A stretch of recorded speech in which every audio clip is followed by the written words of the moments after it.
Shalom Bapak Ibu Saudaraku yang dikasihi oleh Tuhan. Ya, Shalom. kita eh, merenungkan kebenaran firman Tuhan yang saya ambil dari 1 Korintus 16 ayat 14. 1 Korintus 16 ayat 14. Lakukan segala pekerjaanmu dalam kasih.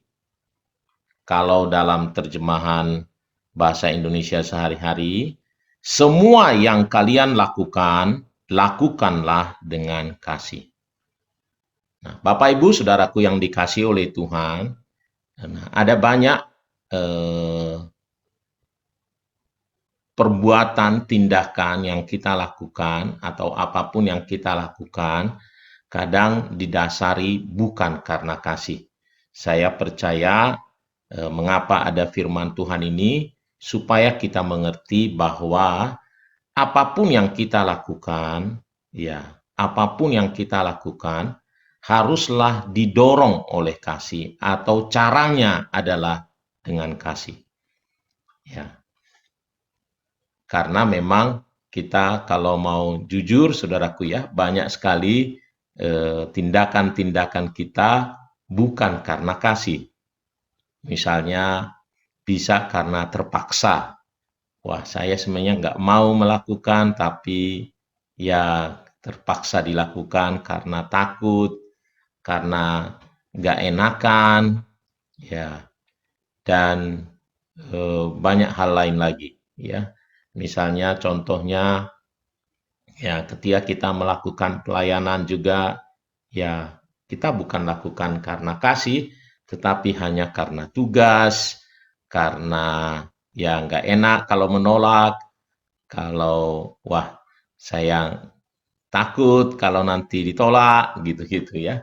Nah, dan firman Tuhan pagi hari ini menegaskan kepada kita bahwa sebenarnya harusnya semua perbuatan kita harus dilakukan dengan kasih.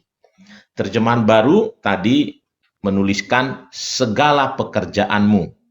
Bukan maksudnya apa yang menjadi status kita bekerja atau tidak, bukan. Tetapi segala pekerjaan lebih kepada semua tindakan, semua perbuatan. Itu sebabnya kalau bahasa Indonesia sehari-hari membuat tulisannya menjadi apapun ya, semua yang kalian lakukan katanya, apapun menjadi bentuk perbuatan.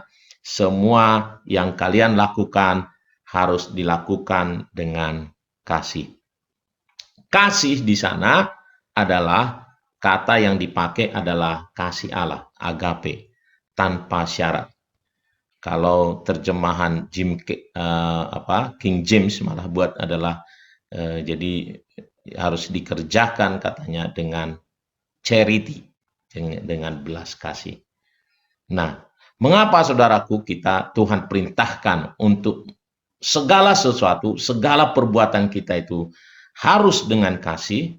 Karena yang pertama adalah tanpa kasih sebenarnya itu tidak berguna, nggak ada gunanya katanya.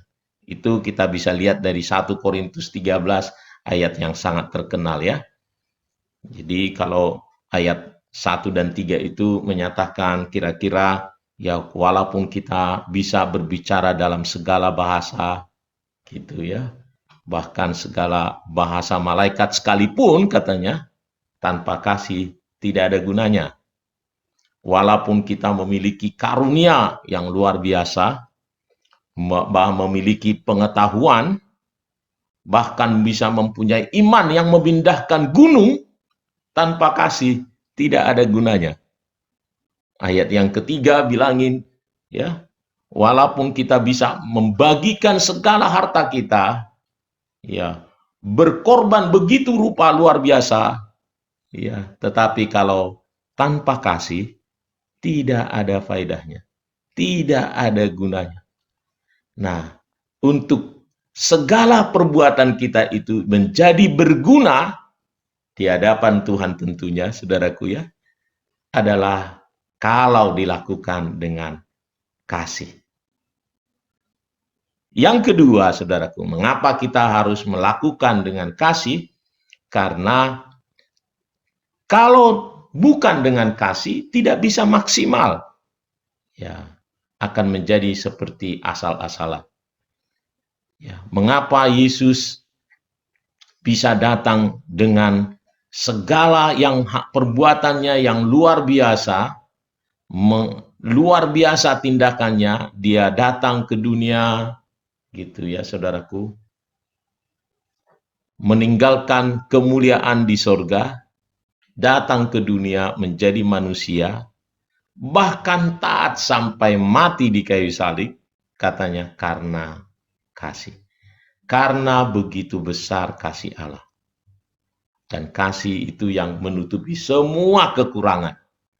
Jadi yang kedua adalah kalau kita lakukan dengan kasih, kita bisa maksimal. Kita akan lakukan sekuat tenaga, semaksimal mungkin. Kenapa? Karena kasih. Itu sebabnya ternyata mengapa ya menikah pun sebenarnya harus karena kasih. Karena banyak tantangan di sana supaya kita bisa lalui dengan luar biasa adalah harus dengan kasih.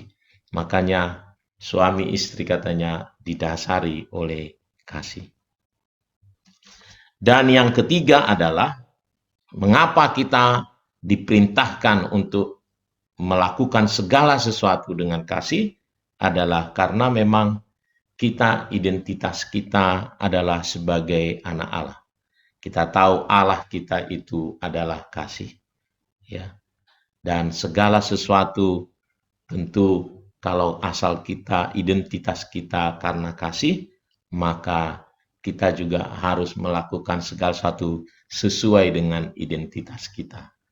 Allah mau kita bertindak melakukan segala sesuatu sesuai dengan identitas kita, yaitu anak Allah dengan kasih. Mari Bapak Ibu, biar renungan pagi hari ini menjadi dasar kita, mengingatkan kita supaya kita melakukan apa saja, ya supaya dengan kasih. Karena apa? Tanpa kasih, segala sesuatu menjadi tidak berguna di hadapan Tuhan. Kalau dengan kasih, maka semua yang kita lakukan akan menjadi maksimal. Tidak asal-asalan lagi. Karena kasih, kita harus melakukan dengan kasih, karena itu adalah identitas kita. Asal kita ada juga karena kasih. Kita ada hanya karena kasih-Nya yang besar buat kita. Tuhan memberkati kita. Mari kita berdoa, saudaraku.